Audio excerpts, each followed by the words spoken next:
Over 4 decades, Aberdeen has built deep relationships throughout emerging market economies. And each episode of our Emerging Markets Equity podcast is your chance to eavesdrop on an agenda-setting conversation between me, Nick Robinson, and some of our brightest minds, figuring out the opportunities in key emerging markets. Search for the Emerging Markets Equity podcast from Aberdeen. That's ABRDN, wherever you get your podcasts.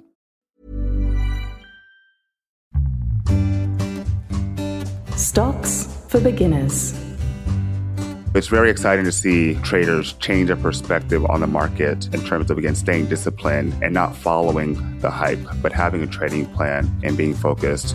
Again, one of the biggest items that we talk about on our daily YouTube is the fact that trades will come and go, which is totally fine. We don't have to chase trades. We want to stick with what's comfortable for us and reduce anxiety. Hi, and welcome back to Stocks for Beginners. I'm Phil Muscatello.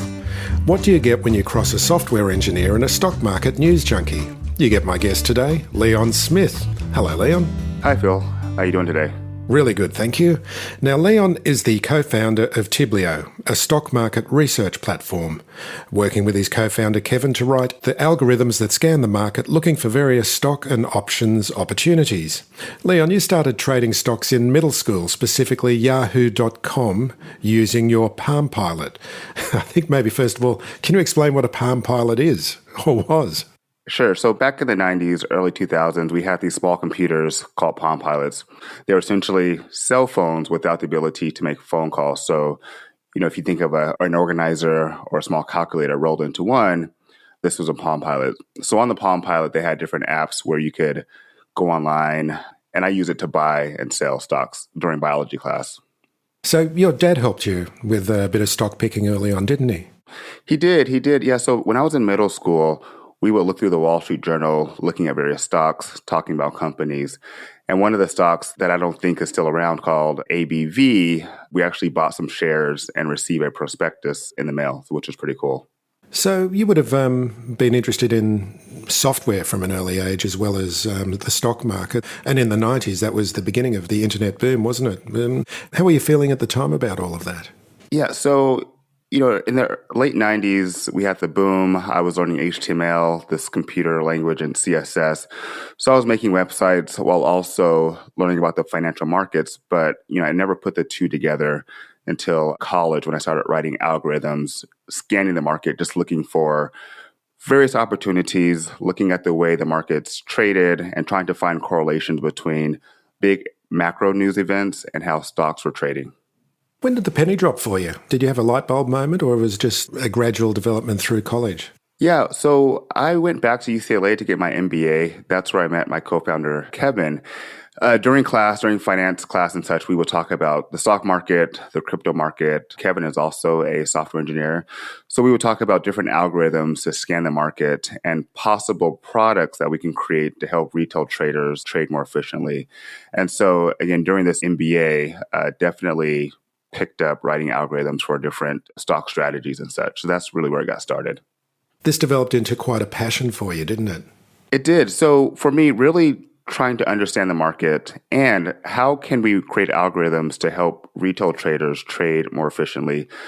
As new traders coming into the market, it's definitely very scary. You have CNBC, Wall Street Journal, all these different news sources throwing all this information out at you. How do you disseminate it? How do you make sense of it? In addition to that, we have these social media platforms where people are sending out suggestions every second of the day. And so in order to try to get through all of that minutia, writing algorithms, being able to show retail traders, okay, what's important, how do you say disciplined trading was really the impetus for it. And so being able to, again, create a product and create ways to help people trade better was really the passion. I have a social science background, so helping people is the kind of the angle that I'm taking most of the time. It is not something that I would often recommend that people get straight into the idea of trading. I mean, we always look at more long-term investing. Do you feel that it's safe for people to come in with a trading mindset fresh into the stock market? Yeah, so a lot of times we're finding that traders are coming into the stock market based off what they see on AMC or GameStop or a lot of these other stocks, what they call meme stocks. So I think the perspective has changed in terms of how people see the stock market. We try to outline different rules for people coming in new to help them stay disciplined, help them stay focused. So for example, we always want people to have a trading plan. We don't want people to trade off hopes and dreams. We want you to be very disciplined on your approach. Secondly, we want to treat trading as a business. And so with being disciplined, this is your capital that you're putting up to make these investments. And so treating it as a business, being very astute in terms of your buying is very important. There's a couple other items that we're really interested in helping folks with, but definitely trading is the way people are coming into the market nowadays. It is really, people are looking at the market a different way. I mean, there are people, of course, doing long-term investing as well. But if people do want to trade, obviously they want to do it in the safest way possible. Let's dig deeper into what you're doing to provide this kind of safety. What are some of these things that new traders need to know? Right. So as I mentioned, you want to have a trading plan. You want to treat trading like a business. You also want to use technology when possible to help augment some of your research. So reading the news, using services like the one I provide really help to, again, cut through all of the deluge of information that we have out there. We really encourage folks to study the markets. So it's important to understand how the market trades off various events. So, for example, during earnings season, we definitely see what's called volatility in the market, and that's important to know. During the end of the year, sometimes we see what's called a Santa Claus rally. Being up to date on a lot of these different cycles is important. We're also seeing that traders risk more than what they can afford. So staying within the bounds of what you can afford is also very important. And then I think one of the biggest pieces that retail traders coming in new need to know is how to manage risk. If we can manage risk and be very disciplined about it and understand that losses do happen, I think people can stay in the trading game for a lot longer than what we're typically seeing. Because if you come in, you buy AMC and you lose, you're typically not going to come back into the stock market. And that's not going to help you in the long run build wealth. People can come and trade and do it with quite a small amount of money at risk. Is that the case? Yes, definitely. So, depending on the price of a given stock, traders can come in with a very small amount to start trading. So, for example, Ford, I believe, is trading around $20 today. If someone had $20 that they can afford to spend, they could buy a share of Ford and begin trading or investing today. So you don't need a lot of money to get started. And you believe that journaling is very important? What is journaling? Yeah, so journaling is very imperative to trading and investing successfully over time.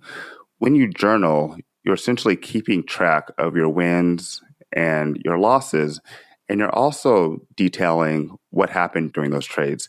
Again, we don't want to trade on emotion. We don't want to trade on hopes and fears and what we're seeing on internet trading boards. But if we can write down what we're doing and then study these, again, over time, we see ourselves getting better. Again, athletes watch videos of themselves getting better. Performers watch videos of themselves. As a trader, we can do the same thing through journaling. And with this journal, again, we're tracking the stock price, why we bought it, why we sold it. And we want to review this once a quarter at least to understand our trading patterns and adjust over time.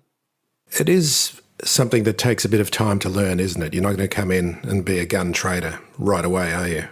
Not at all. Not at all. And that's totally okay. And again, it's important to keep the perspective of trading. It's a long game.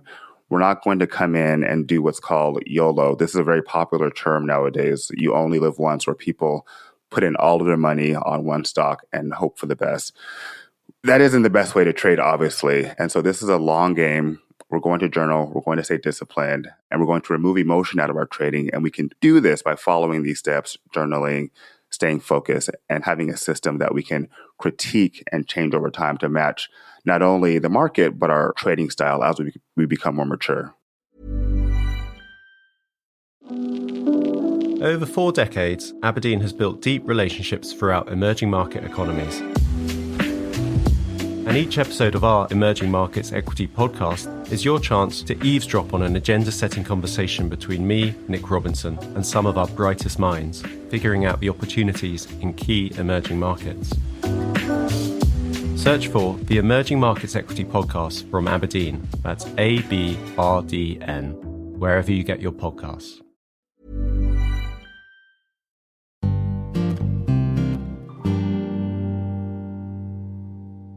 We're going to talk about the community that has built up around Tiblio a little bit further in the interview. But just at the moment, in terms of focus and discipline, have you got any stories of some of the new traders and the way that they've grown and developed over time?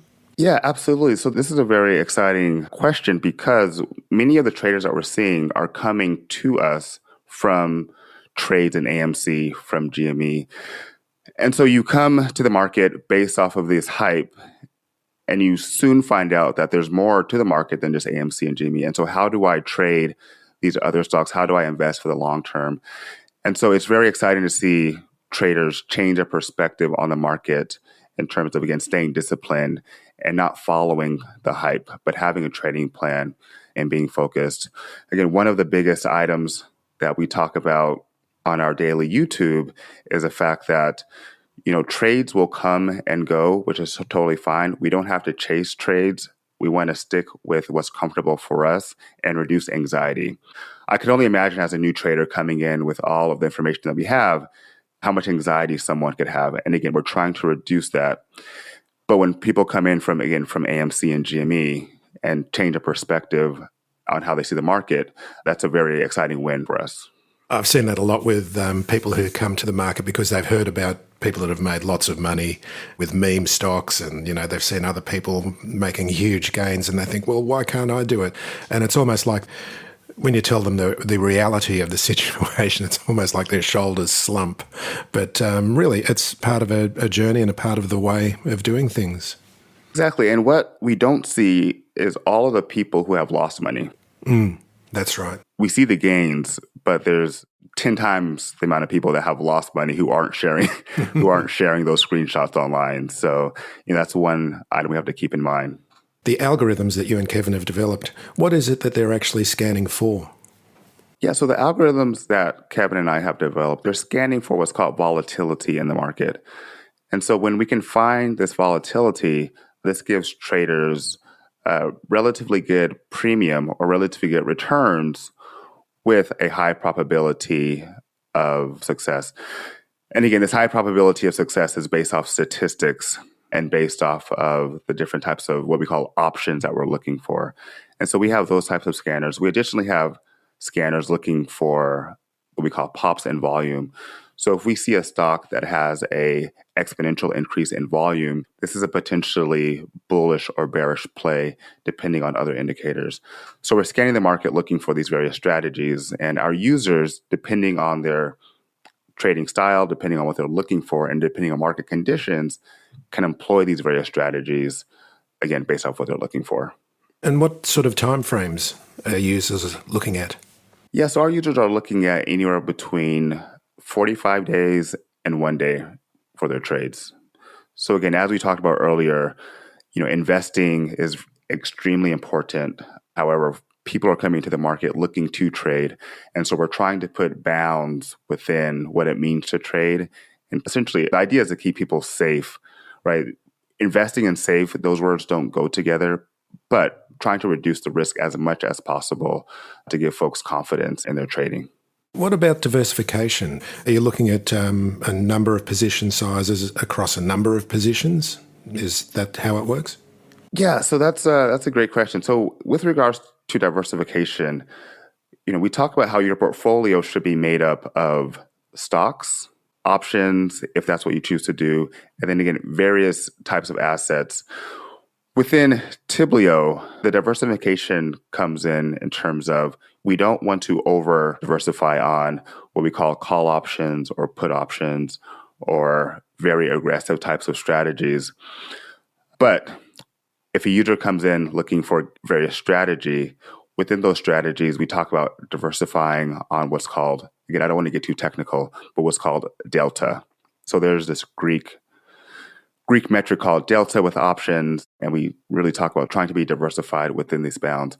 At the same time, new traders coming in who aren't familiar with this term, it's easy to talk about, okay, if we're trading airlines, we also want to trade retail trades. We also want to trade, fast food or biotechs, essentially to keep ourselves diversified within various industries. It's really the same idea. I think it might be worthwhile talking a little bit about options now. I know they're very difficult concepts to think about, but from your view, what are the basics of options? Yeah, so I agree. It's a very difficult concept just to talk about without pictures or graphs, but essentially an option contract gives the buyer the right, but not the obligation to buy or sell the underlying stock at a specific price or at a specific strike before a certain date. So when I buy what we call a call option, I buy this option at a certain strike that has an expiration date. And so the idea is that I want the stock to go up before this option contract expires. That way I make money on this call option, hopefully. Otherwise, I lose all the capital if this option expires, what's called out of the money, and expires worthless. So it's basically like if a stock is worth $100, for $10 you can buy the same amount of stock. Well, you buy the right to purchase that. And if it goes up before the expiry date, you can make some money on that. Is that basically how it works? Right, exactly. So instead of buying 100 shares of a stock, you can buy a option on a stock, and you have control of 100 shares without buying 100 shares of that stock. So it gives you a lot of leverage in terms of your trading. It gives you a lot of leverage, but you just got to remember that delta thing, that the value of that is going down every day, isn't it?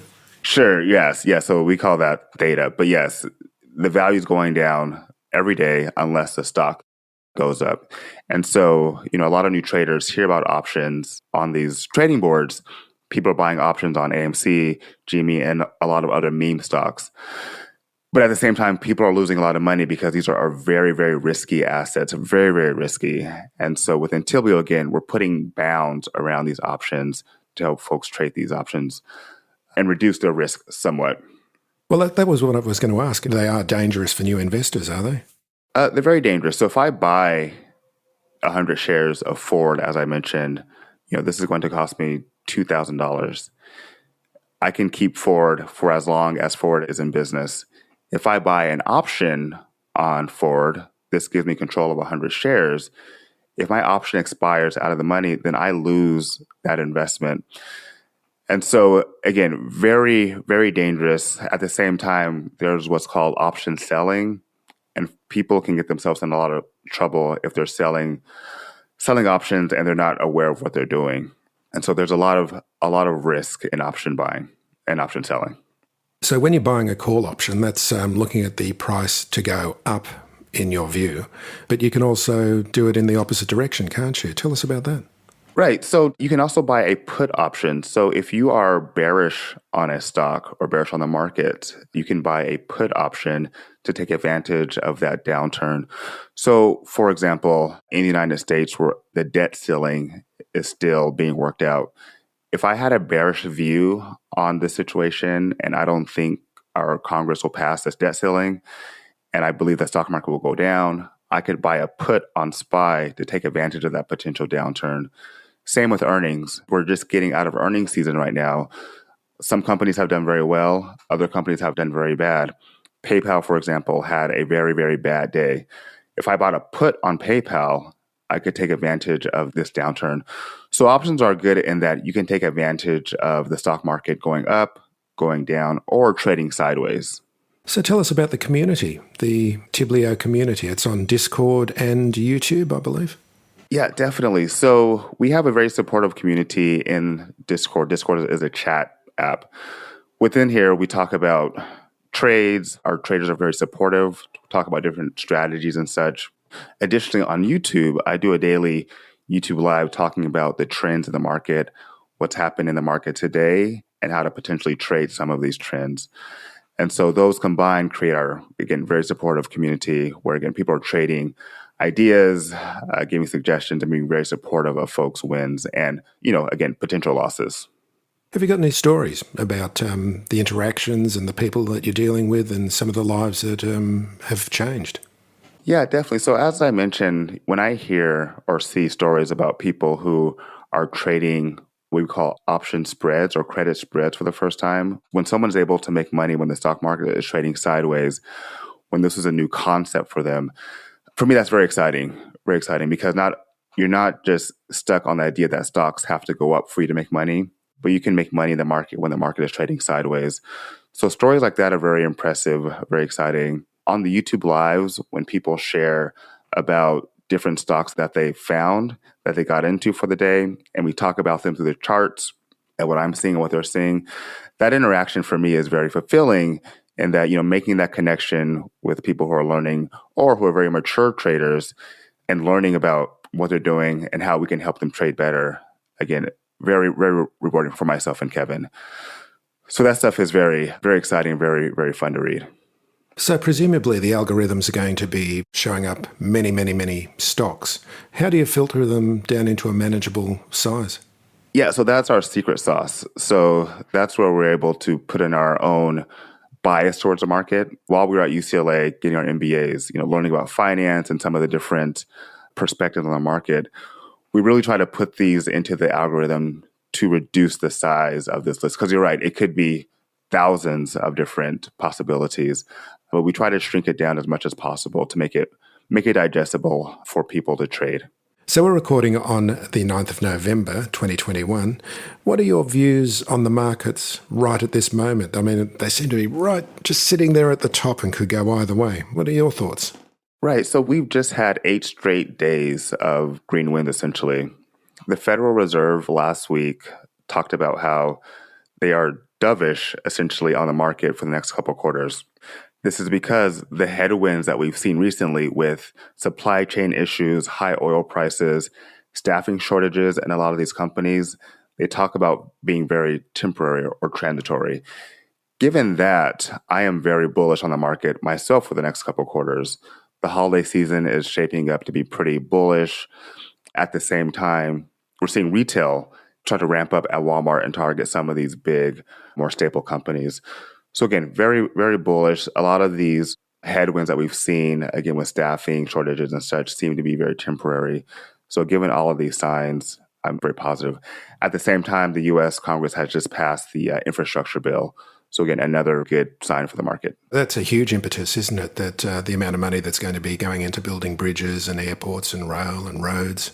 Huge. So companies like Deere, Caterpillar, Vulcan, a lot of these other construction, mining companies will do very well over the next 5 to 10 years. And you'd also think that coming out of lockdowns and coming out of COVID, that people are ready to get out and enjoy life and spend. Exactly, right. So this Black Friday coming up will be very, very interesting to see how these stores fare. So if people want to find out more about Tiblio, where can they go? Give us the channels and the addresses and all the socials. Absolutely. So Tiblio.com, you can find us there. And then on YouTube, if you simply type in Tiblio, or on Twitter, Tiblio, you can find us there as well. So pretty easy to find. Leon Smith, thank you very much for joining me today. Thank you, Phil. Thanks for having me. If you found this podcast helpful, please tell a friend, especially if it's someone who needs to start thinking about investing for their future. You'll be helping them and helping me to keep this show on the road. Stocks for Beginners is for information and educational purposes only. It isn't financial advice, and you shouldn't buy or sell any investments based on what you've heard here. Any opinion or commentary is the view of the speaker only, not Stocks for Beginners. This podcast doesn't replace professional advice regarding your personal financial needs, circumstances, or current situation. And thank you for listening to my podcast.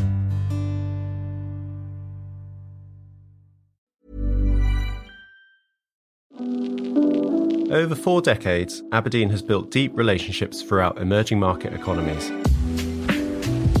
And each episode of our Emerging Markets Equity podcast is your chance to eavesdrop on an agenda-setting conversation between me, Nick Robinson, and some of our brightest minds, figuring out the opportunities in key emerging markets. Search for the Emerging Markets Equity podcast from Aberdeen. That's ABRDN, wherever you get your podcasts.